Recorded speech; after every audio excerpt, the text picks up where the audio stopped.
Well, we're here again, but for some reason I am not getting any audio. Did I mute? Is that better? I don't know that that's necessary. In any case, happy Sunday. Today is May the 17th of 2026. I'm Jay Essen, and we are resuming with Moondrop Isle. Let's go ahead. First, I do have something else here. Just a couple days ago, Ryan posted on his Patreon account that he would like to request people submit papers for an alternative to Narrowscope. Since he's in Australia, it does not make sense for him to try to attend the Narrowscope convention, but he does have something of a captive audience of Patreoneers on his Discord. And so, if anyone would like to write up a little paper for this event, he is inviting people to do so. So just come to his Patreon account to see that. And by participating, you'll get to present a paper. These can be pretty silly. I think this is just like his example is here's a time turner puzzle. And it's just like literally a description of what that looks like. So kind of silly, but kind of fun. So one of the many benefits of being in his Patreon is access to activities and events like this. I definitely recommend it. Now, if you'll recall from last week, we had done a pretty thorough survey of the island. We'd visited pretty much every area, it looks like. We have Carl's Shore, Joey's Lunarcade, Mark's Fortune Teller, Zach's Gibbous Grove Shopping Center, Sarah's Sanctuary Hotel, Caleb's Tunnels, Ryan's Monorail System, Nils's Endymion Gardens, and Jason's Moonlight Meadow Recreation Complex. So, when last we had played, we actually left off in the little lagoon area in the shore, accessible by monorail. But I don't think that I forgot how the saving system in this game works, and so we are just kind of returning to whichever region we click on. And okay, yes, it looks like it did preserve my location. No, I'm on the catwalk now. This is Moondrop Isle Monorail System by Ryan Veeder. Catwalk. The walkway over the roof, its railings, and the pipes below are all covered in rust and clambering vines. They rattle in time with your every movement. A doorway stands at the west end of the catwalk, or you could climb back down to the gantry. Let's go down.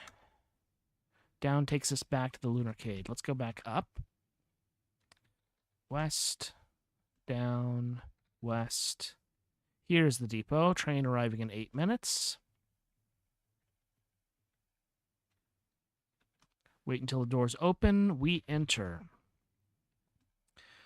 Rather than going straight back to the lagoon, I am remembering some things we can do. So let's see if we can visit some of these other areas and make some progress as long as we're proceeding through these. So here we are entering the greenhouse in the gardens. The train doors slide open. Let's go out. So now, there's an otherworldly smell in the air. You start to feel lightheaded and very mentally constrained. This is the monorail station. The station sits on top of the special exhibit and occupies about half the surface of the greenhouse. A monorail train is on the track which runs north to south through the building. There's a marquee here. A spiral staircase leads down and up towards a small, opaque section of the roof. Let's go up. You try to take a step toward the staircase, but the weird smell is overpowering and your feet refuse to comply. The doors of the monorail car close. This train is departing the station, says a soothing voice. Let's go down. We cannot go down or up. So we're just stuck here.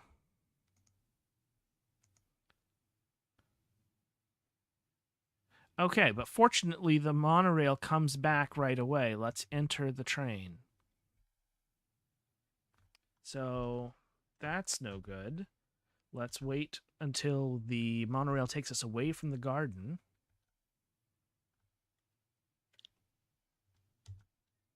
So we're going to head to Constellation Bay, it looks like. Let's go out. You take a moment to recover all the items you'd had when you'd last visited the recreation complex. You return to the wreck of the water park. Monorail station. This elevated platform overlooks the water park to the east. The golf course should be visible to the west, but trees crowd your view. The monorail track winds past the platform to the south where the monorail train stands, if only for the moment. A bench under an overhang stands against the railing facing the tracks, on which sits a 7-iron.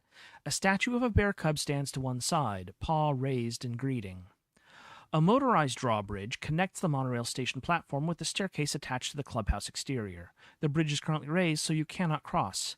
There's a dented control panel in the north wall next to the bridge. The panel has only one button. Operate. Let's examine this bridge. This metal drawbridge connects the monorail station to the south and the landing at the top of the stairs to the north. When the bridge is raised, fences on either side of the bridge fold into place to keep pedestrians from falling into the gap. Let's examine this 7-iron. Other than the handle, this golf club is made entirely of silvery metal. The striking surface is angled upwards to ensure the ball gets plenty of air when struck. The doors are closing. Please stand clear, says the recorded voice, and the monorail doors close. Let's take it. Let's check our inventory again, since it's been a little bit. We have 3 golf clubs, a 7-iron, a putter, and a pitching wedge.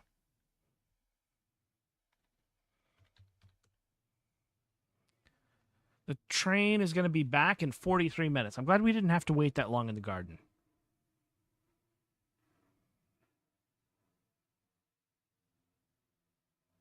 Let's press operate. Press button. The button clicks, and the squeal of long-rusted hydraulics breaks the silence. The raised end of the bridge tips downward with a jerk.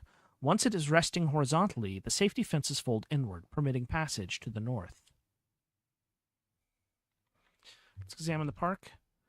It's going to be the same description as we got last week. Close examination of the park shows that it's laid out like a compass, and in fact, arrows laid out in brickwork radiate from the central tube storage hut toward the park exits, west to the clubhouse, south to the shore, east to the shopping mall, and north to the hotel. Within the park, attractions are laid out ordinally. The play area to the northwest, the lap pool to the southwest, the wave pool to the southeast, and the water slides to the northeast. The park is encircled by a fence, a walkway, and an outer stone wall. Let's go north to the monorail stairs. Much of the clubhouse's eastern facade is covered by a red brick staircase, which terminates here in a wide landing. The monorail station is further to the south. A motorized drawbridge connects the monorail station platform with the staircase attached to the clubhouse exterior. The bridge is currently in position so you can cross to the other side. We go down. And we're back at the west entrance to the water park. The water park rises before you beyond a fence to the east, its gate blocking your entry. A walkway encircles the park to the north and south, bounded on the inside by the fence and on the outside by a tiled stone wall. Behind you, the path leads west into the clubhouse pass-through tunnel. The clubhouse to the west is a sturdy building with the aforementioned tunnel through the middle. None of its windows are at ground level. A wide staircase along the building side leads up beneath a sign with a bold label, Monorail. Facing the clubhouse, a sign over the path welcomes visitors to the water park. The fence encircling the park is made up of metal bars that rise higher than you are tall. They may have been black once, but decades of water deposits have left a dusty patina. I tried to climb the fence. It's taller than you are, and the bars aren't any good for maintaining a grip. If you want to climb this, you'll need to stand on something sturdy first. Okay, well, I seem to recall, if we go west from here, here's the tunnel through the clubhouse again. This arched brick tunnel runs east and west through the clubhouse. It's broad enough for 2 people to pass with arms outstretched without touching, and it's almost as tall. A glass door, missing most of its glass, has been boarded up to the north, while a solid metal door is wedged open to the south. We go west again, to the overgrown golf course. Cart path, southeast intersection. You've reached a crossroads of cracked pavement. The cart path continues to the north and to the west, while the path to the east passes into an open tunnel through the clubhouse. The golf course surrounding you is not as overgrown as you might expect. The first hole is to the northeast. We go northeast. First hole, Nascence. A simple hole consisting of a tee box, a short fairway, and a putting green flanked by a narrow bunker. The cup is just far enough that you're unlikely to get a hole-in-one. The rough extends around the hole. The out-of-bounds area crowds in on all sides. A simple par 3. The second hole is north from here. The cart path's closest intersection is to the southwest, which will lead you back out of the golf course. Let's go back to the southwest. I don't think we are ready to deal with these golf course greens. Here's back at the southeast intersection. If we go north, this is the cart path northeast end. This is the northeast end of the cart path. The path stretches south toward the rest of the golf course, while holes for playing golf surround you in most other directions. So if we go west, that's the fifth hole, Venture. Adventurous players might try to shorten this par 5 course by aiming for the second or third fairway with their initial drive, but the fairways are divided by water hazards, making this a risky choice. This was already the hardest hole at the greens, but it's probably even worse now. The sixth hole is to the south. And if we go further west from here, you walk through the overgrowth. Eighth hole, Cosmos. This part of the golf course is completely overgrown. If these holes were in a playable state, you could proceed to the ninth hole to the north. The cart path's closest intersection is to the west, which is your fastest route out of the golf course. There's something metallic among the grass here, a golf club with a wooden head. It's a metal golf club that terminates in a round wooden head with a flat striking surface, which works well for long shots from the tee box or the fairway. The polished finish held up well despite its age. So now I have a 3-wood. In addition to a 7-iron, a putter, and a pitching wedge. What happens if we go northwest from here? You walk through the overgrowth. 10th hole, Accord. It's another overgrown golf hole. To the south, you could find the next hole in the order of play. The cart path's closest intersection is the southeast, which is your fastest route out of the golf course. Let's go southeast then. Here's cart path northwest end. The cart path here extends toward the south, while a gap in the tree line to the north leads toward the gardens. The unchecked wilderness of the abandoned golf course extends in every other direction. Let's go ahead and go to the north, because I was trying to solve the puzzles of the gardens when we were waylaid by our inability to get out of the monorail station. So here we are back in the Endymion Gardens. There's an otherworldly smell in the air. You start to feel very lightheaded and mentally constrained. Various signs hint that this might once have been a tidy herb garden, but time has taken over everything but a small patch of mint. You can go west towards the Arboretum, northwest towards the greenhouse, north towards the pond, northeast toward the hotel grounds, or south towards the golf course. Michael McKeever walks in from the northeast. When he sees you, he grunts as if to say that this is his turf, and you darn sure better remember it. Michael McKeever is a guinea pig. I was really excited for a moment because I forgot that we had been naming the guinea pigs after the characters from the Little Match Girl series. And I was really excited that Michael would show up here. Michael McKeever the Omniscient. Let's go west to the Arboretum. Southern section, willows and a shed. You are at the south end of the Arboretum. There is a small wooden building here, poorly hidden by a few willows. A fence separates this area from the shore, but there's an opening to the south. You can stay in the Arboretum by going north, or you could go east to the herb garden or northeast toward the greenhouse. If we enter this building, this is the mower garage. There isn't much to see here. One of the walls is lined with pegboard, but all the tools are long gone. Most of the space is occupied by a hunk of rust that used to be a ride-on mower. There's an old safe in the corner. Not much remains of the vinyl roller door. Okay, it's not that shack. Let's go north from here. Here's a brown guinea pig. Arboretum, the middle meadow, mostly maples. You are in the central part of the Arboretum, a large field with a few lonely trees, each one next to a little sign. There's an opening in the wooden fence that delimits the garden to the west. The Arboretum stretches north and south from here. You can also see the greenhouse to the east. West should take us back to the shore. Let's go north. Here's the northern nook, the Sequoia Grove. You are in the northernmost part of the Arboretum. Okay, I remember this one because I remember reading the footnote. Let's go east from here then. Here's the orchard. You're in an orchard. Among the fruit trees is a shed. A path leads under a pergola to the north. You can also go west towards the Arboretum, southwest towards the greenhouse, south towards the pond, and southeast towards the hotel garden from here. Let's enter this shed. You are in a shed. A large workbench occupies most of the northern wall. Below it is a small safe equipped with a keycard reader. A ladder leads down a hole in the southeast corner. Can I open this safe? I can't. I need a keycard. Can we go down? Shed, dark basement. Thanks to your trusty flashlight, you can see that you're in a mostly empty basement. A ladder leads up. A staircase leads down into the tunnels. There are some wading pants here. Let's get those. We get the wading pants. You pick up the wading pants. Down will take us to the tunnels. Let's go back up, because now that we have the wading pants, we can deal with all kinds of muck. Actually, we know there's muck in the tunnels, so let's go down after all. You cast a horde of wild shadows across the wall. We're in the earthy tunnel. The air smells of growth and decay, each one filtered through and complementing the other. A staircase up is littered with black crumbs. The wall is decorated with a bold warning in orange paint. Read graffito. The walls are painted in orange with a labyrinth of vines. Block letters, also orange, warn. Beware creeping Charlie. Fair warning. Let's examine our new wading pants. A huge pair of waterproof pants. Wear them. Wear pants. With some small difficulty, you pull on the wading pants.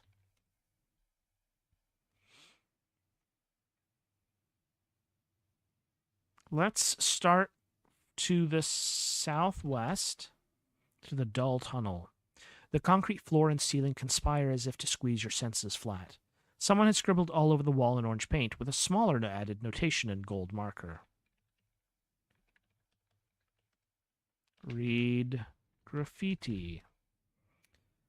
The walls are decorated in uneven orange block letters spelling out, "What are tunnels? Are we inside a tunnel now? A real tunnel? Or is everything but this a tunnel? The universe a series of infinite tunnels within tunnels within tunnels? These are the questions which must be answered." Another smaller, less wobbling hand has added in gold permanent marker, "If you say so, -F." We have offensive metal wires, and I don't have anything to deal with those yet. So let's go northeast. Let's try south this time. Security tunnel. Your feet clang on steel plate and grind on plaques of rust. Someone has boldly written on the wall in orange paint. Read paint. The wall is decorated with orange block letter spelling, "But what of this Earth's security?" We don't have a key card, so we go north. Let's go southeast to the narrow tunnel. Both concrete walls and ceiling are so oppressively close that their textures comes alive, bumpy and organic like lichen. You briefly imagine being entombed alive under a brutalist staircase before forcing away the thought. Someone has written an odd phrase on the wall in orange paint. Tunnels lead northwest and southeast from here. A mass of cables dangles through the ceiling like jungle vines. Examine paint. The wall is decorated with mismatched block letters in orange. Like grapes. I think, if I'm remembering right, we needed light to be able to navigate these cables, so we should be able to go southeast now. And it works without issue. Eerie tunnel. An acoustical fluke brings fragmented echoes from elsewhere in the tunnels, or perhaps the entire island. Someone has scribbled all over the wall in orange paint. Tunnels lead northwest, south, and northeast from here. A mass of cables dangles through the ceiling like jungle vines. A slightly worn office chair commands this stretch of tunnel, where its wheels are aligned with great precision to 4 masking tape markings on the floor. Examine paint.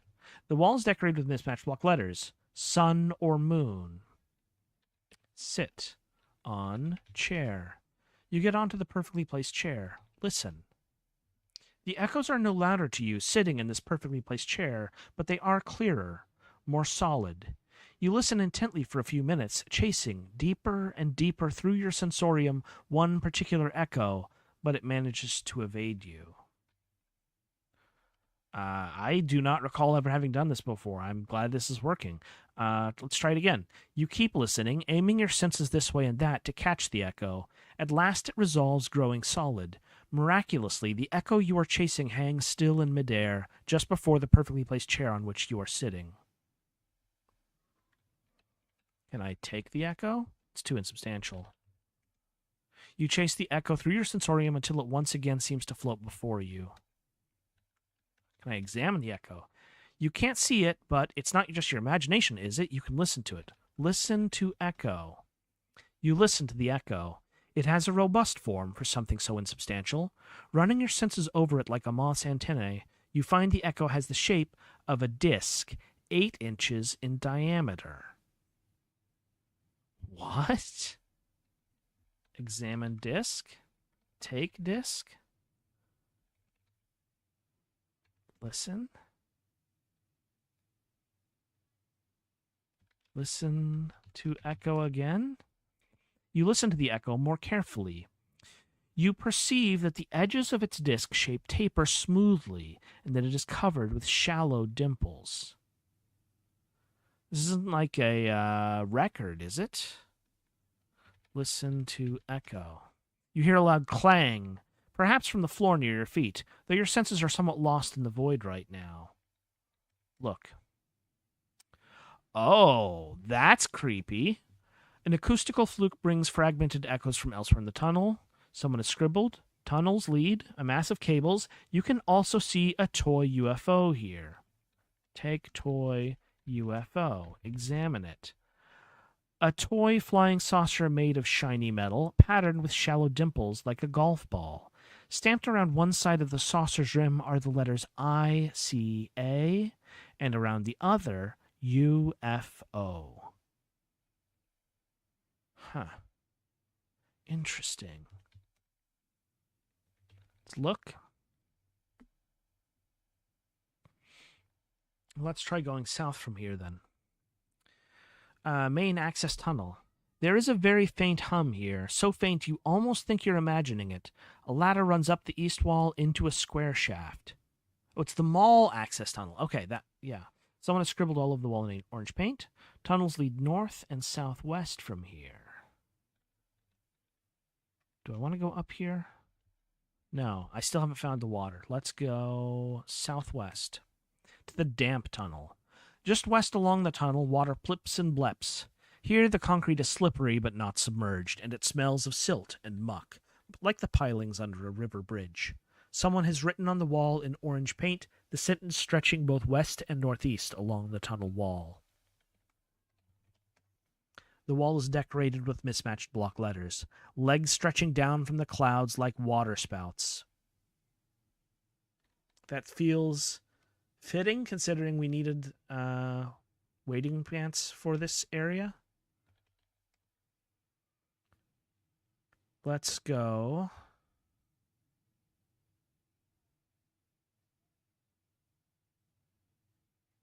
We came in here from the southwest, so now we go west. You wade through the water, taking care not to trip on unseen snags. Golf course access tunnel. The air is saturated with moisture, so breathing is almost like sipping at a cool and slippery broth. A staircase ascends, growing mossier the higher it goes. Someone has scribbled all over the wall in orange paint with an addendum in gold marker. Tunnels run northwest and east from here. The water has seeped down from above, flooding the eastern tunnel to the depth of your knees, at least. I think we've read this one before, but let's check it all the same. The wall is decorated with mismatched block letters. I believe there must be a vast world-stalking tiger. Another neater hand has written in gold permanent marker. What? F. Let's go up. You climb the mossy staircase.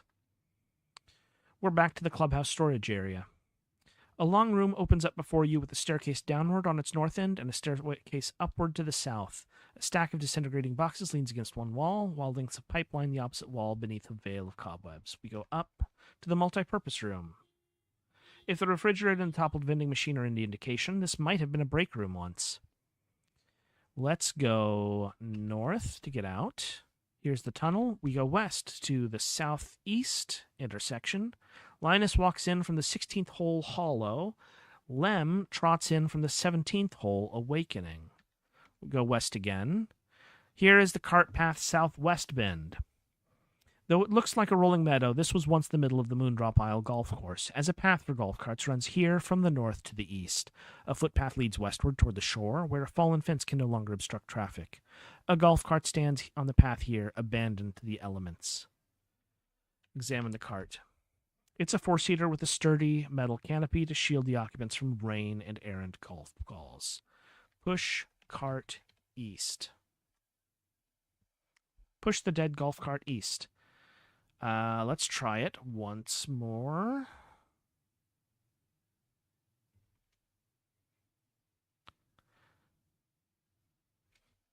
Okay, yeah. So the golf cart is showing up in these areas. I was concerned because I didn't see it in the room description, but it does. It does show up in each area. Golf cart stands here, half blocking the tunnel. Let's push it east once more. Push dead cart east. West entrance to the water park. The water park stands before you, beyond a fence to the east, its gate blocking your entry. A walkway encircles the park to the north and south. I want to look once more. Push cart east. First opening... Okay, so... tried pushing the cart to the east. First opening the west gate. You tried the gate, but unless you can either unlock the padlock or cut the chain, you're not going to get this open. Climb cart. Climb the canopy. From up here, you can climb over the fence to the east with relative ease. Climb fence. You maneuver yourself over the fence by the gate and drop to the ground. West exit from the water park. You're in the water park, a concrete ruin full of weeds. This half of the park contains the play area to the north and the lap pool to the south. There's a gate and a fence to the west, and the rest of the park is in the opposite direction. Let's go north to the play area. The ruined play area. The shallowness of the pools here confirm that this is the site of the children's play area. Two sections boxed off with plastic walls suggest a pair of forts, between which a damp bucket hangs ominously. Judging by how much open space surrounds the play area, this was probably where most of the sunbathing used to happen, when the park was still in operation. The rest of the park is to the east and to the south. Can I examine the forts? How many battles have played out between these forts? How many times has the bucket dumped over excited or unsuspecting children? Fair questions. Pools? Yep, okay, it's just the same. Let's go to the east. This is the north exit from the water park. You're in the water park, a concrete ruin full of weeds. This half of the park contains the water slide tower to the east and the play area to the west. There's a gate and a fence to the north, and the rest of the park is in the opposite direction. The lazy river has its entrance, or exit, here as well. Let's examine that lazy river. The lazy river is little more than an empty concrete trough cutting an elliptical path through the park from the northeast to the southwest, and then back again to form a great loop. The river passes underneath walkways and even the outer walls of the park before it enters a tunnel on the southern half of its orbit. I guess we could try... Let's check it out. Enter river. You walk down the steps into the empty trench of the river. It runs to the northeast and southwest. Let's go northeast, I guess. Northeast bend in the lazy river. The lazy river forms an ellipse, and this is one of its narrow ends, an arc-shaped trough cut into the woody triangle between the shopping mall, the hotel, and the stone wall surrounding the water park. Following the river west from here will curve southward as it returns you to the river's entrance. The other route south curves westward as it enters a dark tunnel. Let's try going south, I guess. Lazy River Tunnel. This broad rectangular tunnel curves between openings to the northeast and southwest, bowing slightly to the southeast. Partway down the tunnel, one of the walls recedes, forming a waist-high ledge on which a folding lawn chair sits. Behind the chair, an opening in the wall, an open passage eastward. On the ledge is a folding chair. A rusty old folding chair has been left here. It looks fragile. Can I examine the opening? I can't see the opening. Good work, Jason. Let's go east. You pull yourself onto the ledge to enter the passage, a long walkway with a large pipe running along one wall. You emerge into an open space. Pump room. The tunnel opens up into a round chamber with a high ceiling. Very high. This is the interior of the water tower. Two large pipes run down from the reservoir above. At ground level, one turns and disappears into the concrete wall to the east, while the other runs back down to the tunnel to the west. The eastern pipe has a valve labeled intake attached, while the western pipe is labeled outflow. A gauge is mounted to the pipe next to the outflow valve. My cat John has arrived, in case you heard him. Let's examine the gauge. The gauge has the word capacity printed at the top, and it measures a range around its perimeter from 100% at maximum down to -1% at minimum. Based on the position of the arrow and the nearest labels, you'd estimate the current capacity to be 0%. I guess let's open intake valve. You open the intake valve. The sound of water rushing into the reservoir echoes in the tower. Let's examine the gauge. The gauge has the word capacity printed at the top. It's currently at 4%. Can I examine the tower? Which do you mean, the water slide tower or the water storage tower?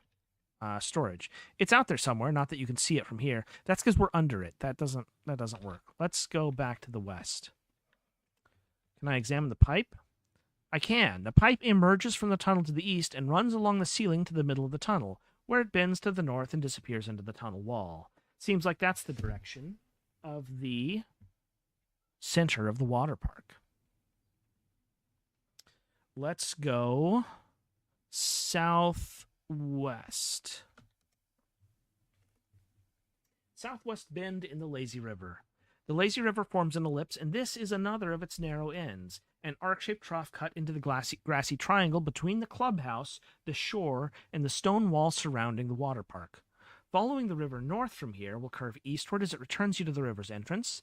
The other route east curves northward as it enters a dark tunnel. Let's go north, I guess. North exit from the water park in the Lazy River. You're in the water park, a concrete ruin full of weeds. This half of the park contains the water slide tower to the east and the play area to the west. There's a gate in the fence to the north, and the rest of the park is to the opposite direction. Let's get out. You climb the steps out of the Lazy River. Let's examine those towers now. Water slide tower. A staggered structure of stairs and landings with only a single slide still descending from its height. The slide tower stands at the northeast corner of the water park. Though it is tall, the hotel is taller still. Let's examine the water storage tower. The round tank atop the tower is pinched, disc-like. Even in this darkness, you have no trouble making out the blocky, bold letters reading Constellation Bay curving along its underside. The column supporting it is widest at the base, narrowing as it rises to meet the tank above.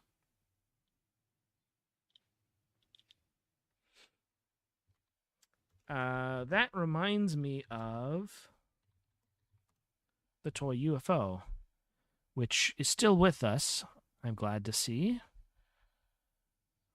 Let's try going east from here. The approach to the water slide tower.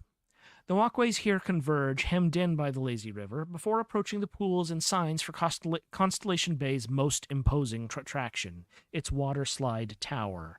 Most of the slides are gone now, but one remains, snaking down from the topmost landing in various coils before ending in an empty pool nearby. Stairs lead upward through the mass of the tower, though someone has used metal bands to create an impassable obstruction. The rest of the park is to the south and west. Oh, check out the water slide. The water slide is a tube, coiling and descending from the tower's uppermost landing to eventually deposit riders in one of the shallow pools at the ride's base. Can I climb water slide? The slide's exterior is too precarious to climb. Enter water slide. You get into the water slide. Up. Several stretches are shallow enough for you to climb, but there's a point where the slide gets just a little too steep. You can't get up to the top of the slide tower this way.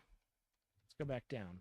That's not a valid direction. From here, you can proceed south, southwest, west to the north exit from the water park, up, or you may consider whether it is possible to climb an object in the vicinity. We go up? Yeah, okay. We can't go up. Let's go south. I would have to get out of the water slide first. That makes sense. Let's get out. We are out of the water slide. Let's go south. To the east exit from the water park. This half of the park contains the wave pool to the south and the water slide tower to the north. There's a gate in the fence to the east, and the rest of the park is in the opposite direction. A statue of a coiled snake with a cartoony grin sits just inside the park gates, as though welcoming you. Well, let's examine this snake. There was another animal earlier I forgot to look at, I think. The snake bears an explanatory plaque that reads, Ophiuchus, under which a constellation of stars has been illustrated. The plaque also bears an oversized audio jack, under which appears the label of the Moondrop Isle Audio Tour. Maybe we did look at the other animal, actually. I think that was relatively similar. Let's go west to the Tube Hut. At Constellation Bay's center stands a wooden hut with tubes helpfully stenciled on each side. Service counters line 3 of its walls, while the 4th wall shows a mural of swimmers and flotation tubes.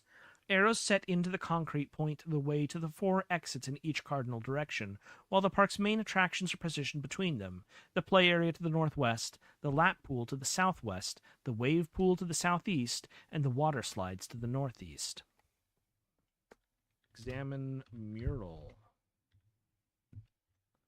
The mural depicts a field of stars above a carpet of radiant clouds. Despite the astral setting, one side of the image depicts a cluster of swimmers in aquatic poses, all of whom wear flotation tubes. The most prominent such figure extends her arm toward the center of the image. Opposite her, a lifeguard draped on the moon extends his hand in like manner. Their hands nearly touch in front of a rainbow-hued shape that suggests a lotus flower. We're still getting those vibes of New Age aesthetics. Let's go in. You get into the wooden hut. Look. It's the same description. Look in hut. The wooden hut is empty. Okay, well, let's get out then. Let's go to the southwest. To the repurposed lap pool. If swimmers didn't want to brave the water slides or the wave pool, this area hemmed in by the lazy river once provided a more traditional swimming experience. At some point after the park's closure, however, someone attempted to build a half-pipe for skateboarders in the rectangular recess. Between the flaking wooden ramps and the standing water at the base of the half-pipe, this renovation seems to be a lost cause. The rest of the park is to the north and east. Let's check out that half-pipe.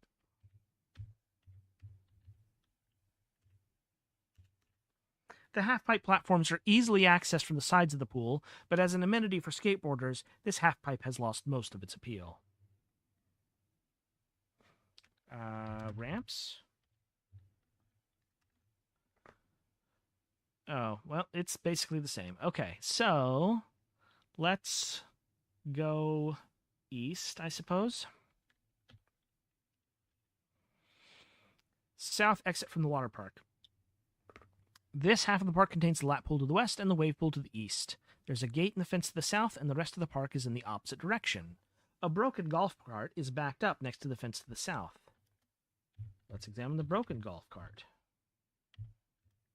It's a 4-seater with a sturdy metal canopy to shield the occupants from rain and errant golf balls. This cart is unique in that it's missing its front 2 wheels, so I think we will not be pushing this one. Let's go east then. Wave Pool Campsite. This corner of the park is dominated by a wedge-shaped reservoir, the wave pool. The water in the pool is murky, stagnant, and at the far end it gets deep. Between the pool and the fence, a windowless building must house any wave-making machinery that remains at Constellation Bay. The rest of the park is to the west and north. A forlorn tent drifts at the deep end of the wave pool. Examine the tent. The canvas of the tent is purple, dark gray, and a faded yellow. If it weren't swamped in the wave pool, it would probably be dome-shaped. There's a golf bag caught on one of the support poles. Some other camping detritus floats around it. Let's examine the building. Which do you mean? The clubhouse, the shopping mall, the hotel, or the windowless building? I mean the windowless building in this location. Though I suppose we could see the other objects.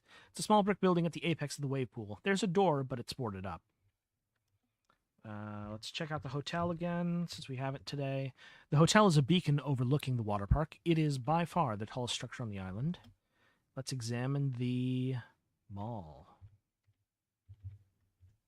Glowing letters above the entrance in its west face indicate that the large structure east of the water park is the Gibbous Grove Mall.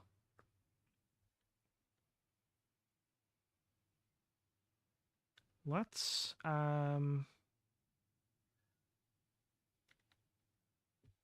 we examine the tent. There's a golf bag. Examine golf bag. It's a dampened golf bag, and it's stuck on that tent. You can't see what's in it properly from here. Can I take the bag? Let's take the golf bag. With your waders on, you walk from the shallows into the deeper section of the pool where the swamped camping gear waits. The camping chairs are coming apart at the joints, and the detritus is nothing more than an empty package of hot dogs and a half-dozen glass bottles. While the tent may be ruined, the golf bag atop the wreck seems functional enough despite the mildew, so you disentangle it from the tent to take a closer look. Something seems to already be inside. Wave pool campsite in the wave pool. Can I take the tent? The tent itself shouldn't be heavy, but its partial submersion makes it impossible to lift out of the water. It's not worth taking in this state anyway. Even if you could dry it out, it would be uninhabitable without a professional cleaning. Let's get out, and let's examine the golf bag now. Still a little damp from its recent sojourn in the wave pool, but that doesn't impact its ability to carry golf clubs. It's dark blue. It might be a little too cumbersome to drag all over the island, so you might be better off leaving it in the recreation complex with the rest of your golf stuff. In the dark blue golf bag are an elite keycard and a yellow golf ball. Take keycard. Taken. Light from the monorail makes the shadows dance as it circles the park, and then it disappears behind the shopping mall. Take the ball. As you pick up the ball, the scoring tablet chirps. Ball registered blinks several times on the surface. Let's examine it. It's bright yellow, possibly to increase visibility in low-light conditions, and it's smudged with grass stains. Let's examine the keycard. A dark recess within the moon with a dark keycard with the MOONDROP Isle logo on it. The text on the back is hard to make out, but it promises elite levels of access to resort amenities.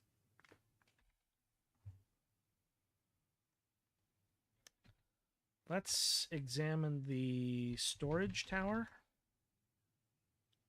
The round tank atop the tower is pinched, disc-like. Even in this darkness, you have no trouble making out the blocky bold letters reading Constellation Bay curving along its underside. The column supporting it is widest at the base, narrowing as it rises. Water pours from some unseen hole in the structure.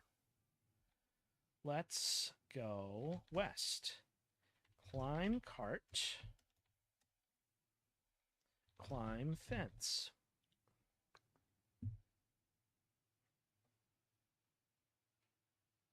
Wow, we are just besieged by guinea pigs all of a sudden. Here we are on...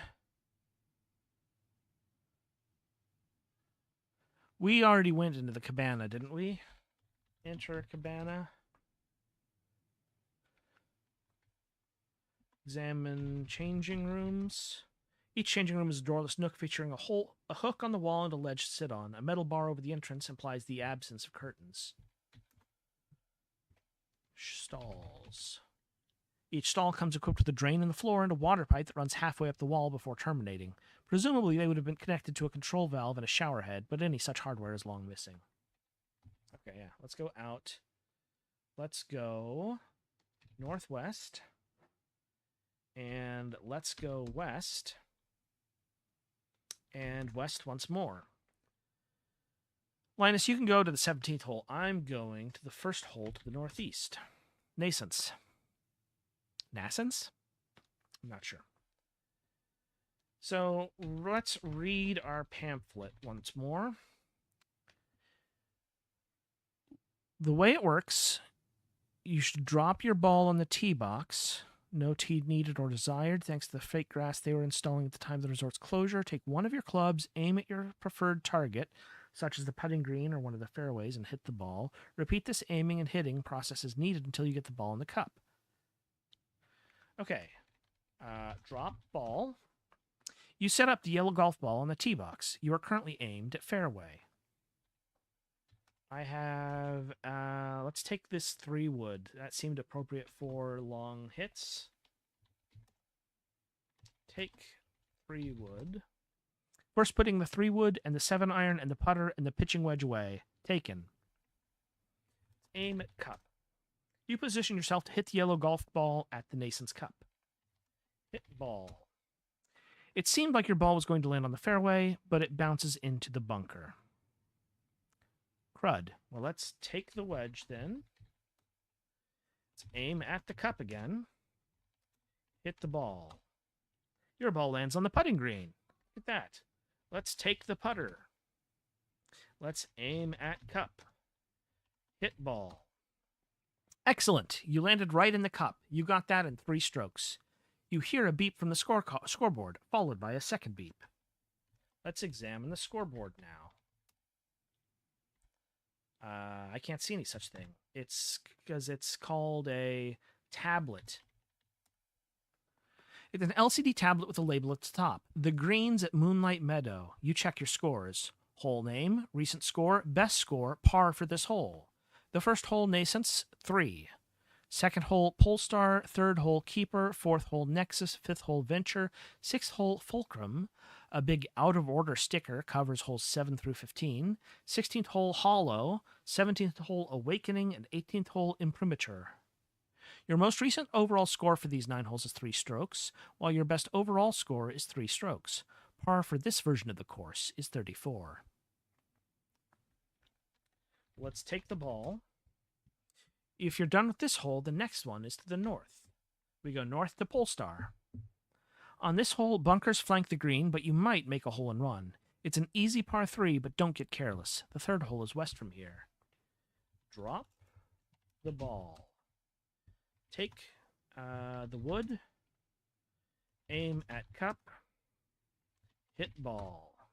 Your ball slices into the rough. Oh, that's rough. Let's just hit the ball again. It lands on the putting green. Let's take the putter. Let's just see if there's a consequence for not putting. Let's just aim at cup, hit ball. Looks like the 3-wood doesn't putt very well since your ball flies back to the fairway. Okay, you know what? That's fair. We had to see if that's the case. So let's aim at the cup once more and hit the ball. Hey, your ball landed on the putting green. Take putter.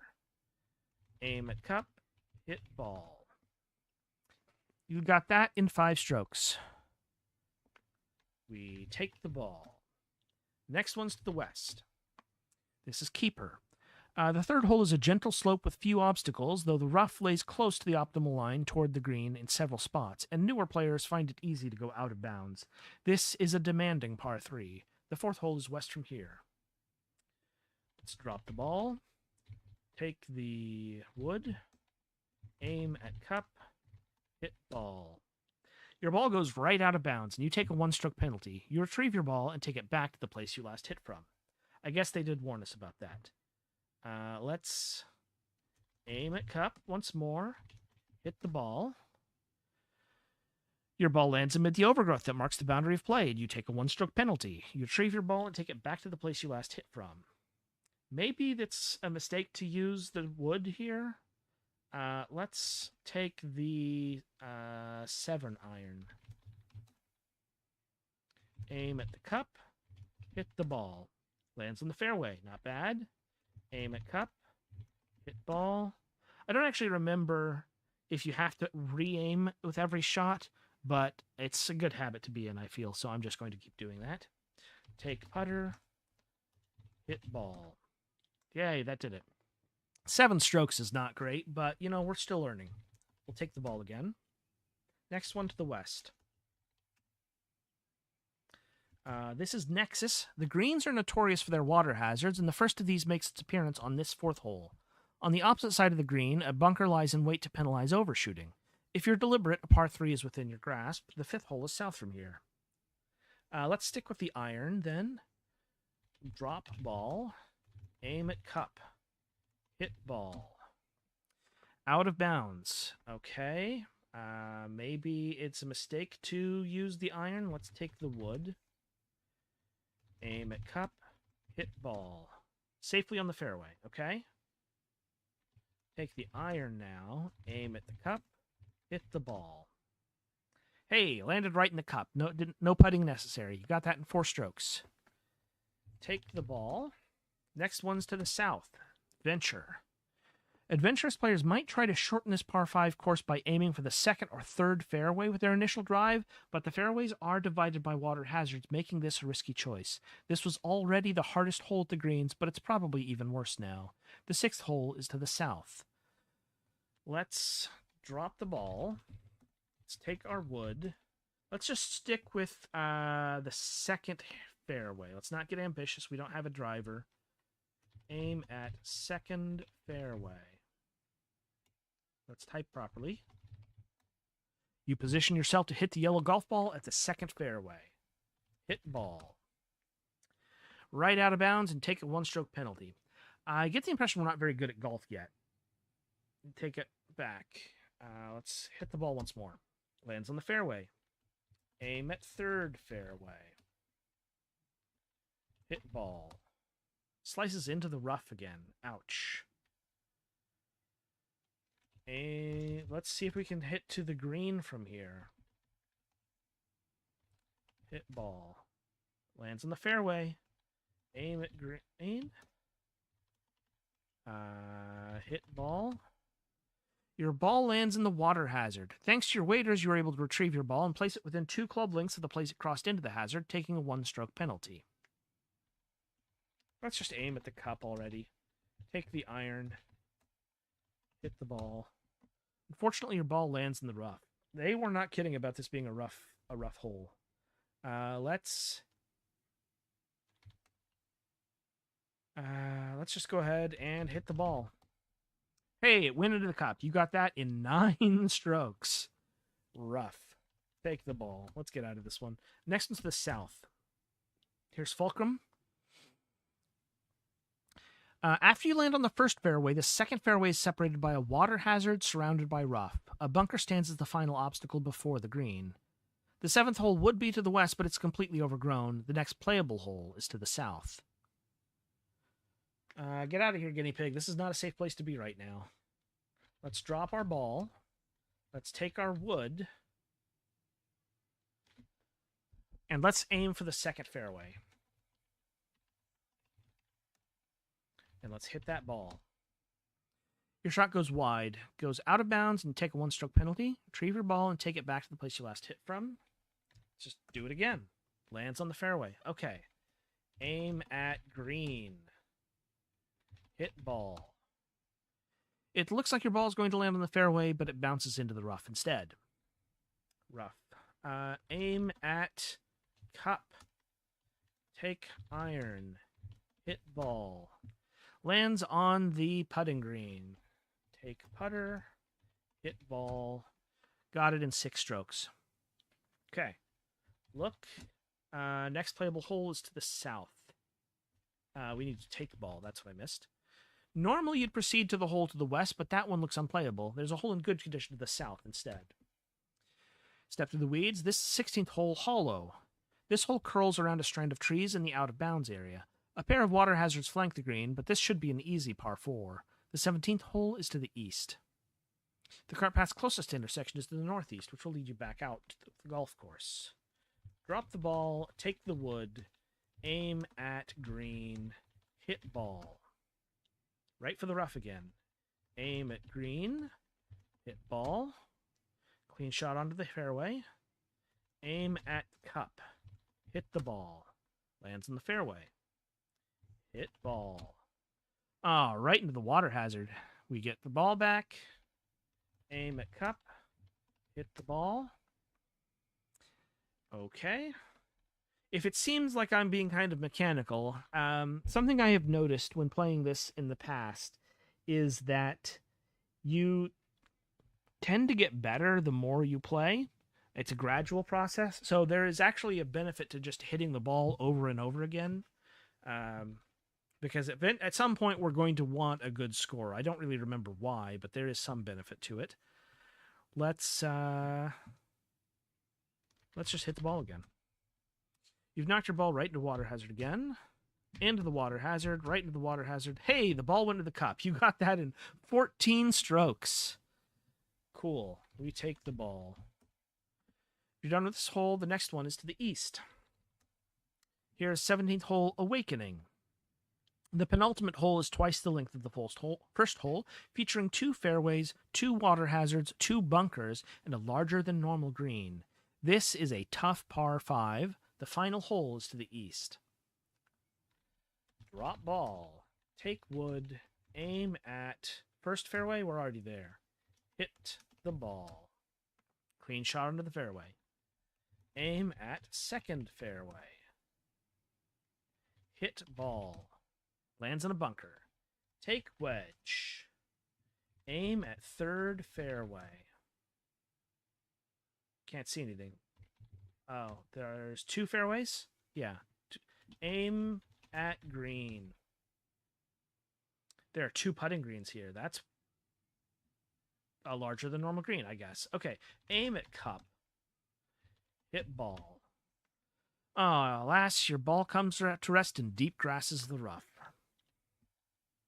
Take iron. Aim at cup. Hit ball.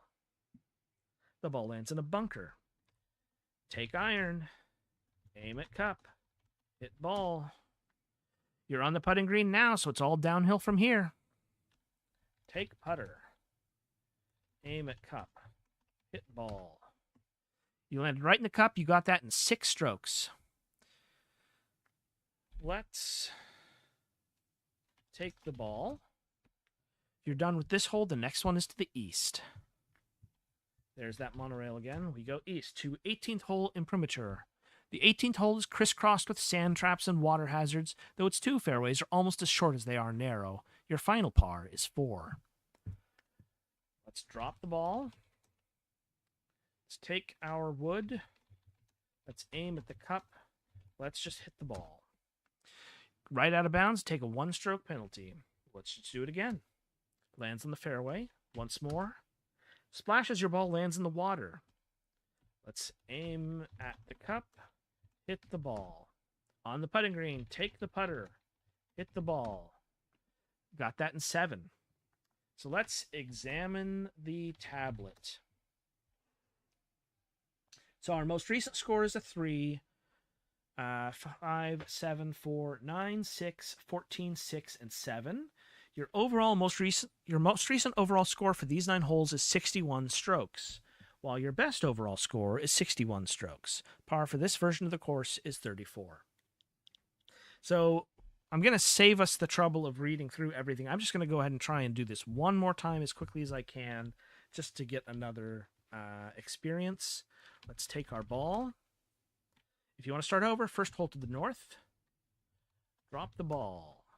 Take the wood. We're just going to use the wood for everything. Actually, let's deliberately make this difficult on ourselves just to get more strokes in. We're going to take the putter. We're going to hit the ball as many times as it takes to get it in each hole.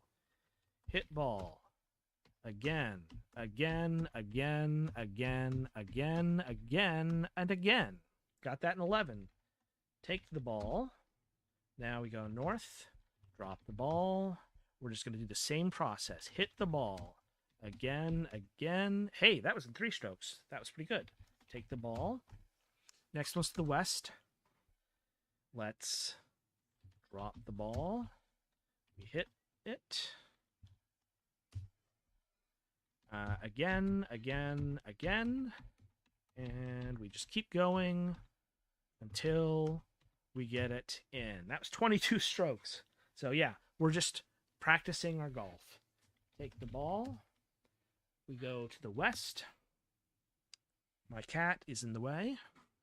We drop the ball. And we hit it. And again, and again, and again. That was 12 strokes. Take the ball. We go south to the 5th hole. Drop the ball. Hit the ball.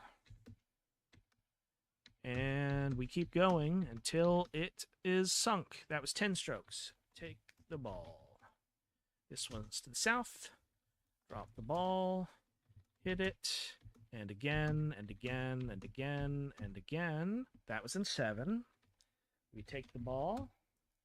We go south. Drop it. Drop the ball. We hit it. And again, etc. Great content here, I know. We got this in 21 strokes this time. We take the ball. We go east. Drop the ball. Hit it. And we keep going. If my cat will move. Until we got 18. Take the ball. We go east. Drop the ball. Hit the ball. As we continue, that was 12. Take our ball. We go east. Drop the ball. Hit it. And again. Until it's done. 11 strokes. So, that was not as good a round as our first, I think. Yeah, we had 11 when we got 3 the first time around. We did get a new high score for our second hole. We took like 3 times as long to sink it on the 3rd hole, 3 times as long to sink it on the 4th.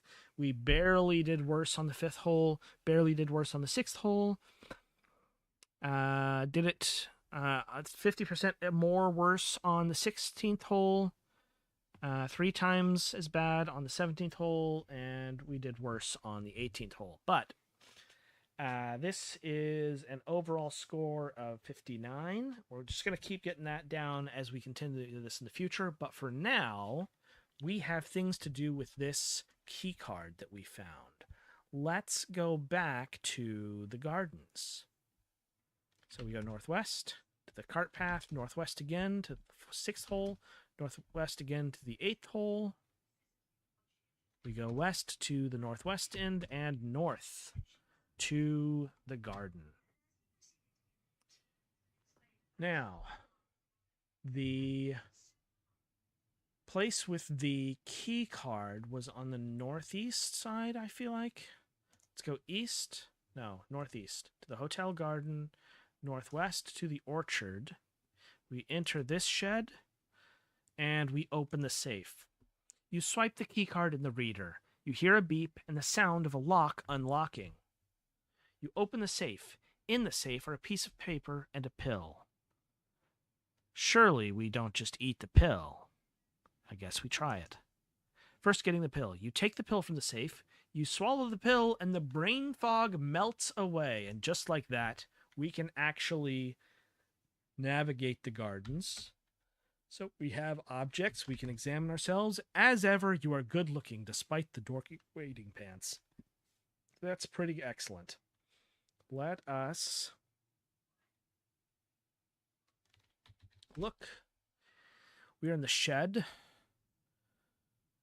inside of which you see a piece of paper. Examine piece of paper. It describes the molecular structure of a drug used to alleviate the symptoms of Xenocattleya pollen exposure, which I presume is what we have been dealing with since we successfully treated ourselves. Let's go out. We're in the orchard. Path leads under a pergola to the north. You can also go west towards the arboretum. Let's go north towards the pergola, which is back to the Lunarcade. Here is the wooden gazebo. Let's go back to the south. I need to figure out what I'm actually trying to accomplish now. We've got the key card, the wading pants. What else are we missing? And where can it be found? I think... Let's see, we got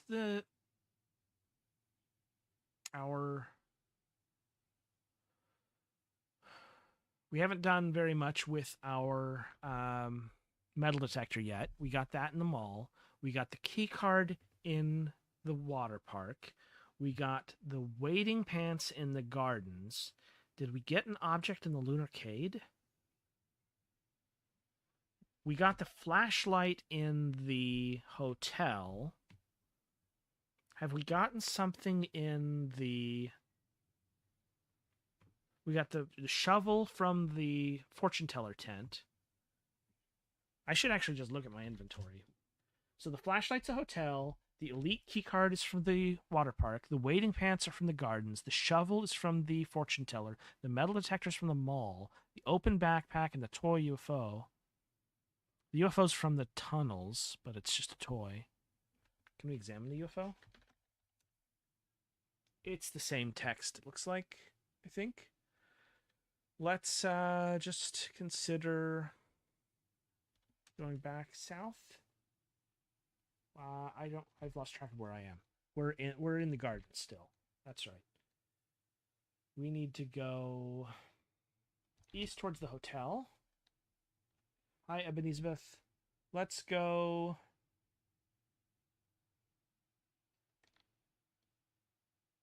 Can we go in? The door is locked. Unlock door with keycard. You put the elite keycard into the reader and are rewarded by a happy little beep as the door unlocks. In. You head into the hotel. We are in the Sanctuary Hotel. Thanks, Sarah. West Lobby. This is the western edge of the hotel lobby. The front desk area is to the south, the atrium is to the east, and an inconspicuous hallway leads north. Out the glass doors to the west, you can see the gardens. Okay, let's go south to the front desk area, I think. Or do we go down the inconspicuous hallway north? Maybe we go that way first. Restroom hallway. This discreet nook contains 2 restroom doors to the north and west, marked women and men, respectively. Otherwise, the hallway is nondescript, except for a sign next to the men's room door. A lounge is to the east, and a hotel lobby is to the south. Examine the sign. It's a housekeeping form that keeps track of when the restrooms were last cleaned. The last entry is, serviced by MW 2/18/2001. We're going to want to keep track of that, but I think I still want to continue collecting items before I try to solve each of these areas in their entirety. So let's go east to the lounge. This spacious lounge area might look like it was still in use if it weren't for the leaves scattered over the floor. Dozens of chairs still sit around their corresponding cocktail tables, as if all the patrons had left moments ago.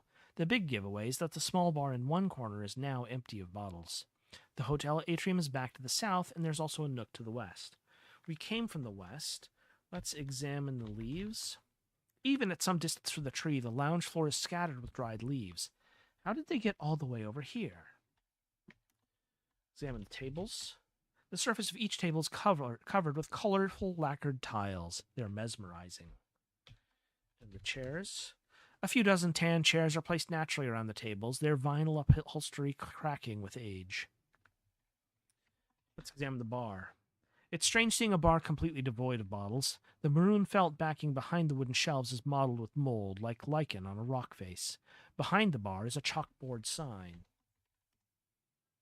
The chalk writing is faint but still legible. It says, Special of the Week, Moondrop Martini, made with pear and mint from our gardens. Your bartender today is Juanita. Tips appreciated but not required. We go south to the atrium. The impossibility of what you are seeing stops you in your tracks. An enormous tree at the center of the sanctuary commands your attention, making this place nearly unrecognizable as the hotel's atrium. The floor beneath the tree is caked with dust and piled with decaying leaves and other fallen debris. Beneath the mess are 4 oblong lumps, spaced around the tree's trunk in a way that suggests they were once furniture. You can go west or south to the lobby, and an open area to the north was once a lounge. Access to the elevator and stairs is off to the east. Let's examine this tree. The huge tree is equally wild and stately. It is equally imposing and welcoming. The nearest branches are far above your head, but you can reach the bark of its trunk. I cannot examine the trunk any more closely. Can I touch the tree? You touch the tree trunk and feel its textured bark beneath your fingertips. Can I smell the tree? It smells of earth and sulfur. Can I listen? It's very quiet in here. You're mostly aware of the sounds of your own movements. Let's examine the furniture. Lumps? Considering the angles and contours of these moldering lumps, you're pretty sure they were once couches for guests to rest on while admiring the tree. I go south further to the south lobby. This is the southern edge of the hotel lobby. The front desk area is to the west, and the atrium is to the north. Out the glass doors to the south, you can see the shadows of the water park, and a set of doors to the east is labeled Gibbous Grove Shopping Center. Next to the water park entrance is a brochure display rack. I examine the rack. This rustic wooden display rack has room for more promotional material than you could ever need for a secluded island resort. In the display rack are some brochures.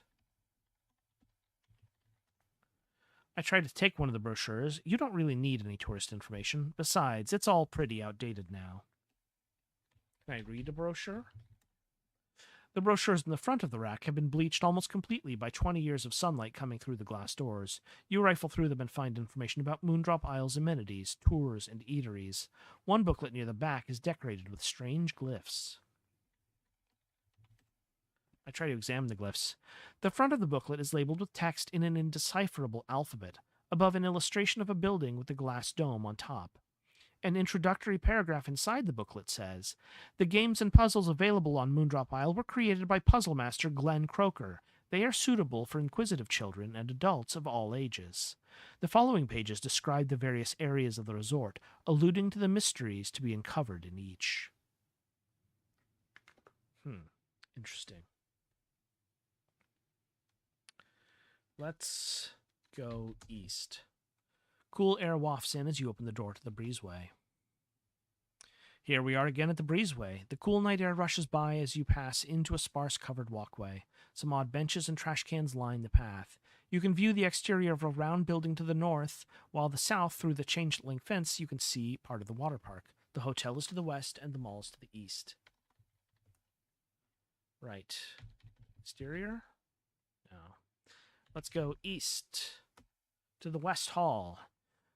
Despite this entry hall being filled with a dozen or so kiosks, it doesn't feel particularly crowded. Sliding glass doors at the west end of the hall seem to have been removed from their railings some time ago, letting the cool night air freely flow into the mall. You hear a pleasant tune echo through the mall. We go south to Tamerlane's, east to the South Hall, south to the Shore parking lot. Here we have an expanse of asphalt, neatly divided into parking spaces with stripes of faded paint, presumably constructed to serve the building to the north. It's not clear why anyone thought this was desirable, considering that there are no cars on the island, or roads for cars to drive on. A large set of sliding glass doors lead inside. That is a fair point. I guess there was a possibility they were connected by a bridge at some point, or were going to be. We're at the southeast beach. The white sand beach continues to the northeast and southwest. A concrete wall adorned with an abstract mural curves all around the northwest. I examine the mural. It shows a bunch of interlocking simple geometric shapes, circles and triangles and things, in various bright colors against a dark gray background. You hear the gentle roar of the waves. Fine and white. Can I wave detector at sand? No reaction. Here's that strange kiosk. Here's a mall entrance. The boardwalk from the northeast ends here at the grand entrance to a concrete building to the west. Its sliding glass doors blocked by drifts of sand and flaked by rows of empty display windows. Faded blue letters mounted above the entrance read Gibbous Grove Mall. You can see a strange kiosk here. Let's examine that kiosk. A glossy black box about the size of an arcade cabinet with disturbed dirt around its base, suggesting that it emerged from under the ground. A screen is flush with its surface, and beneath it a row of 5 glowing buttons in different colors. In order they're red, yellow, green, blue, and white, each labeled with a number from 1 on the left to 5 on the right. In the upper right corner of the screen are the numbers 0/5. Below this, in the center, is the text Tef Bella Grolba.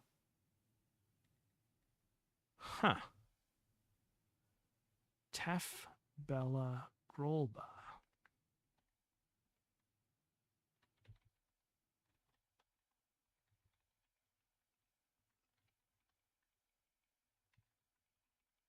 I'm just going to rearrange that text a little bit.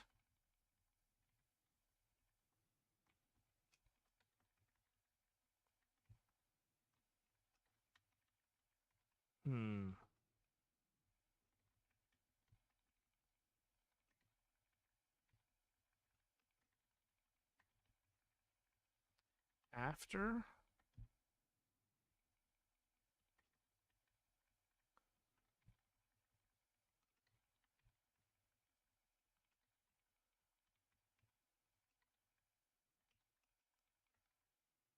oh,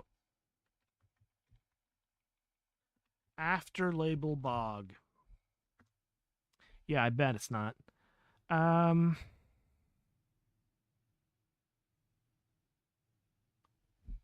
Let's just try pressing one. Press white. The dune sand is no. Press white button. The kiosk beeps and the text on the screen changes. Now it says Tef Afa Grolba. Press blue. Press blue button. A tinny buzzer sounds and the screen changes. Now it says Tef Deepa Grolba. Press red button. Now it says Tef Gara Grolba. Yellow button. Tef Sina Grolba. We did white button, blue button, red button, yellow button. That leaves green button. Tef Deepa Grolba again.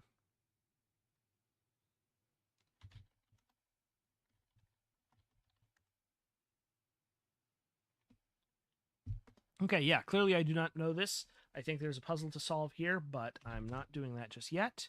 I'm going to the East Beach.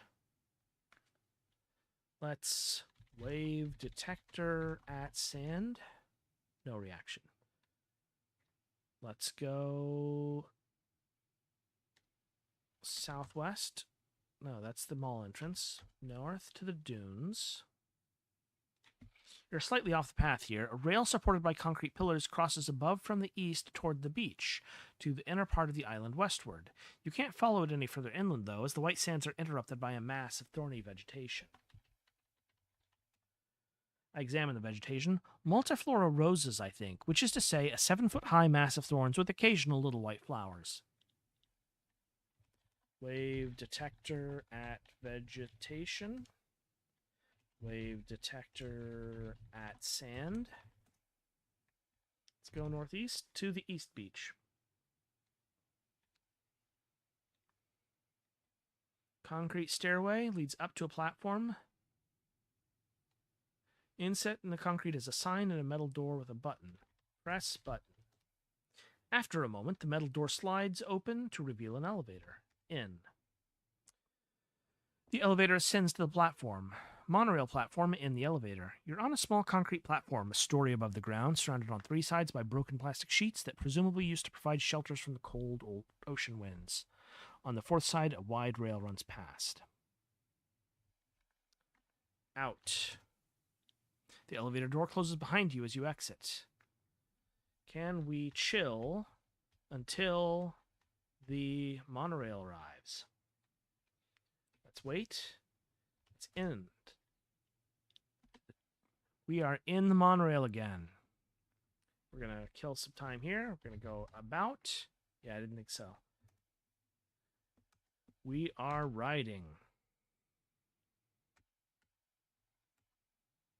to the Skyview Lagoon. Let's go out. This is where we left off last time. I think finishing this little area should be a good place to stop today. So let's figure out what's going on here. Maybe I can't finish it. Maybe I'm a little premature, but let's try. A very long ramp curves down from the platform into a jungle of long grass and overgrown shrubbery. Examine the ramp. A gentle concrete slope curves all the way around the monorail platform such that one passes under the monorail twice before one reaches the path below. The doors are closing. Please stand clear, says the recorded voice, and the monorail doors close. Let's go down. You take your time walking down the ramp. Water's edge. The paved path comes to a stop at a broad, brackish pond. A bridge of sorts leads south over the water toward a dark island. Behind you, a very, very long ramp leads up to the monorail platform. You can see a brown guinea pig here. The brown guinea pig is watching you. Let's examine this bridge. The bridge, or pier, or whatever it is, passes under a series of wireframe trellises on its way toward the center of the lagoon. You can imagine the trellises hung with strings of lights. You can imagine lanterns floating slowly across the water. Can we examine the island? At the center of the lagoon is an island. At the center of the island, there is a dome. Brown guinea pig. Let's,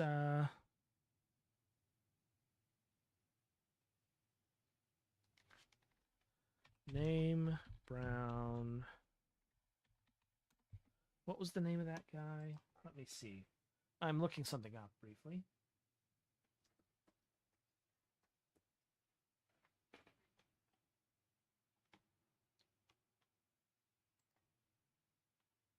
Okay, the thing I was going to do was name Brown Nash. All right, the brown guinea pig is now named Nash. Nash is watching you. Let's cross the bridge to the south. The bridge has collapsed partly, and here it begins to descend below the surface of the pond. You can only see the way south by following the trellises overhead. The way north is much more easily navigable. We go south again. Your wading pants slosh slowly along the path. Flooded bridge. The water is almost up to the top of your waders. The shore to the south is just out of reach. The last wireframe trellis wobbles uncertainly overhead. You can reach dry land more easily to the north. This is as far as you can go in your waders. You might be able to make it the last few feet if you had something to lean on. Really? I have a shovel, a metal detector, but I need something else. Like a pole. Let's go back.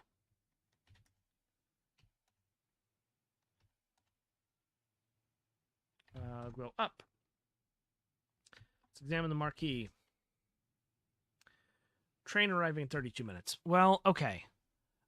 In that case, I think this is a fine place to stop for the day. We have accomplished a few things today. Primarily, we have gained the ability to act more freely in the gardens. We've collected the key card and the waiters. We have successfully gained access to the water park. We have successfully played a round of golf with our golf ball. All in all, I would say we've done quite a bit today, even though it doesn't really feel like we made major progress because we're still basically where we were before. But all the same, I had a lot of fun today. Thank you for joining me, and please look forward to the next time.